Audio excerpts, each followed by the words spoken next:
Haru e seja bem-vindo a mais um vídeo! E hoje a gente vai fazer um vídeo muito bacana com algumas curiosidades da história. Como vocês me pediram mais vídeos sobre história, ciência e sobre curiosidades, eu acho que essa é uma boa oportunidade da gente começar. Começar não, né? Na verdade, continuar, porque aqui já tem vários vídeos de ciência, principalmente, que eu já falei da ciência de Stranger Things, sobre física quântica, sobre o universo, sobre astronomia e tudo mais. Bom, então eu convido todos vocês a assistirem e continuarem nessa série maravilhosa sobre o saber. E é claro, compartilhar pra todo mundo, porque se tiver um feedback legal, como sempre, a gente repete. Bom, nós réis mortais achamos que as descobertas são feitas a partir de muita pesquisa, de muito esforço e, é claro, de muita inteligência. E, na maioria das vezes, eu acho que elas são assim mesmo. Mas nem sempre é assim. Então hoje nós vamos conhecer alguns exemplos de quando as descobertas acontecem por acaso. Essas são descobertas que aconteceram por acaso. Primeira historinha que eu vou contar aqui pra vocês é a história do bilhar que virou plástico. Bom, em 1865, o tipógrafo americano John Russell Hyatt, bom, nas horas vagas ele era inventor. E o que acontece? Lá em Nova York, em 1865, a empresa Phelan & Callender produziam bolas de bilhar. E as bolas de bilhar até então, elas eram feitas de marfim, que é aquele material que cresce dos dentes do elefante. E é claro, é um material que acabou ficando muito escasso. Era muito comum antigamente que as pessoas usassem para fazer bola de bilhar, para fazer teclas de piano, mas conforme os animais foram morrendo, foram sendo caçados, esse material acabou sendo um pouco escasso, acabou ficando escasso. Bom, e a Phelan & Callender fez esse concurso valendo $10 mil para quem conseguisse um material substituto para as bolas de bilhar, para que eles parassem de usar marfim, porque além de ser um produto muito caro, ele tava sumindo do mapa. Inclusive os elefantes também estavam sumindo do mapa. Então esse cara, o Hyatt, ficou super empolgado, ele queria conseguir inventar um material bacana aí pra eles conseguirem fazer as bolas de bilhar. E ele tentou, e ele não conseguiu ganhar o concurso, mas o que ele inventou foi o plástico. 5 anos depois, em 1870, ele aperfeiçoou um celulóide. Na verdade era uma versão comercial com nitrato de celulose, com adição de cânfora, álcool, piroxilina, polpa de papel, eu não sei o que é polpa de papel, e serragem. Ah, o Fredão falou que é isso aqui. E apesar de não ter ganhado o concurso, que valia no caso $10 mil, ele ganhou algo muito melhor. Ele ficou rico e toda a geração da família dele ficou rica e as próximas gerações ficaram ricas também, porque plástico basicamente é o que tá detonando o nosso planeta hoje, mas é um material que o mundo inteiro usa. Nossa segunda historinha, da arma pra panela? Sim, acredite você se quiser, o aço inox foi inventado, no caso, por um golpe de sorte de um inventor incansável. Em 1907, lá em Sheffield, o incansável Harry Brearley, ele era um cara que trabalhava na companhia de aço da cidade. Bom, e os fabricantes tinham pedido pra ele que ele conseguisse idealizar e montar um novo material que fosse mais resistente que o aço para as armas. Realmente, espingarda, assim. Por quê? Porque conforme você ia atirando com as armas mais antigas, o metal por dentro ia esfarelando, então as armas duravam muito pouco tempo. O negócio destruía ali por conta dos gases e do impacto que fazia a explosão pra ele poder, né, ejetar a bala, as armas duravam pouco tempo. E aí o Brearley sentou ali na cadeirinha dele e foi tentando modificar as ligas metálicas, até que ele chegou em uma que não oxidava, que não tinha nenhuma ligação com oxigênio, isso significa que ela não enferrujava. Ai, maravilha! Então assim, quando você descobre alguma coisa sem querer, e essa coisa pode te dar muito dinheiro, acho que nesse caso você muda o rumo da sua pesquisa. E ele realmente não estava pensando em criar um super material como o aço inox, mas como ele achou aquilo muito interessante, ele falou, olha, acho que eu vou pra outro lugar. E aí, enfim, os patrocinadores dele ficaram muito bravos. Bom, e finalmente ele chegou à proporção ideal, que era de 12% de cromo. E o que acontece? Não é que ele não enferruje, mas ele enferruja de uma maneira muito mais lenta rápida do que o aço comum. Aço, na verdade, se você não sabe o que é aço, ele é só um ferro purificado e um pouco mais resistente. Sendo que o aço inoxidável tem 12% de cromo, os átomos de cromo e os átomos de ferro, eles oxidam sim em contato com o ar. Mas nessa liga que o Harry Brearley fez, demora mais pra isso acontecer. E aí o que ele pensou? Vou tentar todo tipo de corrosivo nesse material pra ver o que vai corroer e o que não vai corroer. E aí tudo bem, ele não conseguiu vender essa nova invenção pra indústria bélica, mas ele conseguiu vender essa invenção pra indústria de panelas. Porque tentando corroer o metal com limão, ele viu que não dava pra corroer com limão. Que o limão não corroía essa liga metálica.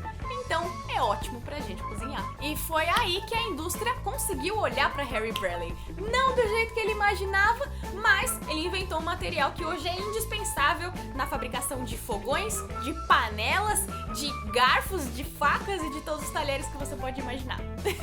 Como você vai ver nessa lista, a maioria das invenções acontece por guerras, mas nem sempre a guerra acaba abraçando todos os nossos inventores.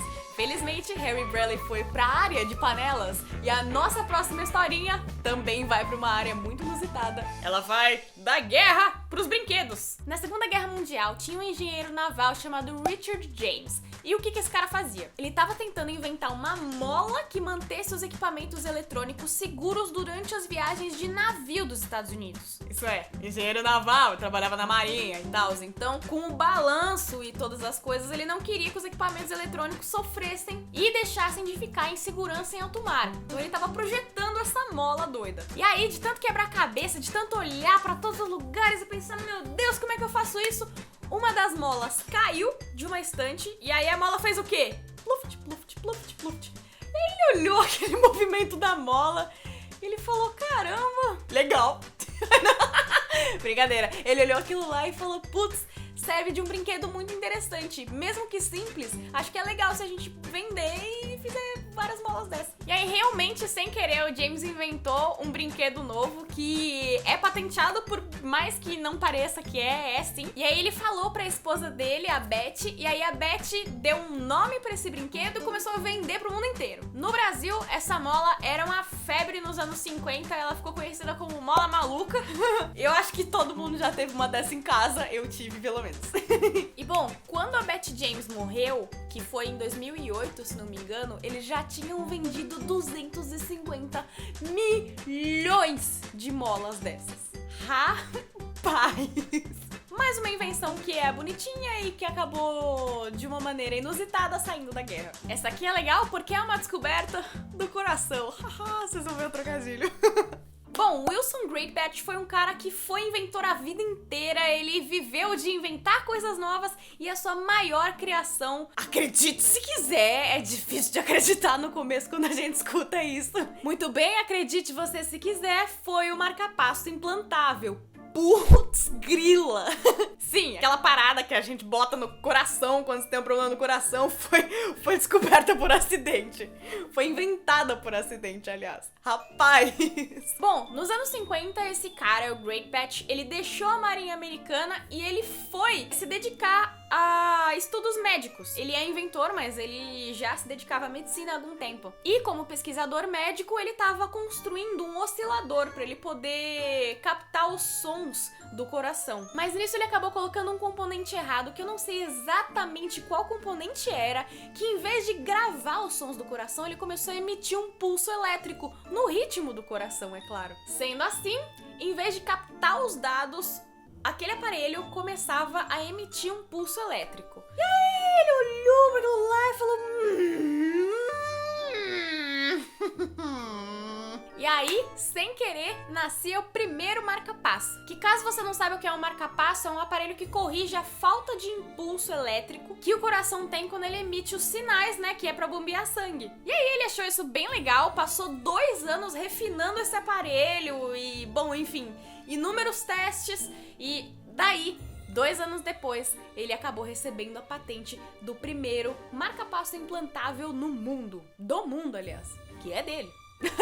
Antes disso, até existiam os marca-passos, é verdade. Só que os marca-passos eram gigantes, eram enormes mesmo, então não daria pra você usar isso, não daria pra implantar isso no coração do paciente e aí ele viver a vida dele normalmente. A pessoa que usava marca-passo, ela tinha que ficar deitada, tinha que ficar parada lá, ela ficava lá vegetando. E que além de ser do tamanho de uma TV de tubo, o marca-passo, ele também dava choque nas pessoas. Então imagino eu que seria que é um negócio muito desconfortável de ter ligado a você, né? O primeiro marca-passo do Great Batch foi implantado num senhor de 77 anos que viveu mais 18 meses com ele. E esse modelo de marca-passo foi reconhecido pela National Society of Professional Engineers como um dos 10 maiores avanços de engenharia nos últimos 50 anos, na época, né? Nossa, a próxima historinha é uma colinha útil. Bom, lá nos anos 70 tinha um cara que chamava Spencer Silver e ele tava tentando muito produzir uma super cola bem maneira pra que as pessoas pudessem... Eu não sei se existia Super Bonder ainda. Bom, ele errou a mão e aí ele fez uma cola muito mais fraca e muito... que ele não sabia pra que usar até então. Ah, é interessante pontuar, inclusive, que o Spencer Silver é o criador da 3M, ou seja, essas fitas que vocês colocam assim pra colar quadro e outras coisas assim, ele que inventou. Bom, mas nesse episódio ele acabou descobrindo e inventando sem querer um adesivo que era altamente posicionável, que ele podia trocar de lugar, tudo mais, que ele não perdia a cola, mas era uma cola bem fraquinha. E ele percebeu que talvez fosse uma ótima invenção, ele só não entendeu pra que servia ainda. Bom, e aí 4 anos mais tarde, ele acabou vendo qual seria a aplicação do adesivo dele. Esse adesivo tão bonitinho que é muito legal, mas que não servia pra nada. Bom, um colega dele chamado Art Spencer, ele sempre cantava no coro da igreja. Ele ficava bravo porque ele não conseguia marcar as páginas. A página dele sempre caía, ele não conseguia se organizar direito, enfim. E aí que esse cara lembrou dos adesivos que o amigo dele produzia, foi lá, pediu e colocou realmente uma utilidade pro adesivo que 4 anos mais tarde ele ainda não tinha descoberto pra que servia. E a partir daquele momento tínhamos o quê? Post-it. E assim ele lançou o post-it e começaram a fabricar, mas ele só teve sucesso mundial lá pra década de 80, que foi um negócio muito legal porque hoje não imagino minha vida sem post-it. Nossa última historinha é as ondas da culinária. Imagina esse cara, o Percy Spencer, ele é conhecido como o gênio da eletrônica, o cara é fera. Em 1945 ele tava tentando arrumar um emissor de micro-ondas até que ele sentiu um negócio tem uma vibração meio esquisita assim nas calças. O que será que era, não é mesmo? Brincadeira, não é? E aí, em uma cena que deve ter sido muito engraçada, que eu pagaria qualquer coisa pra poder ver, ele tirou uma barra de chocolate do bolso e ele viu que aquela barra tava derretidíssima. E eu não sei, cara, eu não sei como que ele não se queimou, ele deve ter ficado todo quente, todo... Meu Deus! Vendo que aquele negócio em segundos tinha derretido o chocolate dele, ele acabou pensando que a culpada, claro, seria a radiação emitida pelo aparelho de emissor de micro-ondas. Mas aí ele mesmo acabou vendo um potencial culinário pra história. Mas como ele não tinha certeza, foi lá, fez alguns experimentos com milho de pipoca, com salsicha, com outras coisinhas mais, e aí ele acabou vendo que realmente dá pra fazer comida com micro-ondas.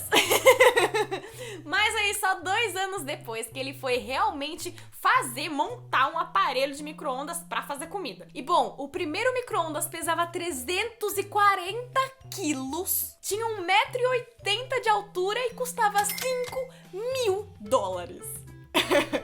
Oi? Vocês devem imaginar que, claro, não colou, mas até aí, vocês devem imaginar que a esse preço, a esse tamanho, claro que não rolou. Mas depois de muita conversa e muito aperfeiçoamento, lá em 67, o micro-ondas acabou virando essa febre mundial maravilhosa que hoje a gente não vive sem. Bom, meu povo, então é isso aí. Esse foi o nosso vídeo de descobertas por acaso, historinhas de descobertas por acaso. Eu espero que você tenha gostado desse tipo de vídeo e desse formato também. Então, se você gostou, não esquece de colocar aqui nos comentários, conversar comigo, colocar a sua hashtag tenho interesse nesse canal. E é isso aí. Se você não souber colocar, coloca um emoji que já me deixa muito feliz. É isso aí, meu povo. Compartilha pra todo mundo que você conhece. Beijinho da Haru. E tchau, tchau.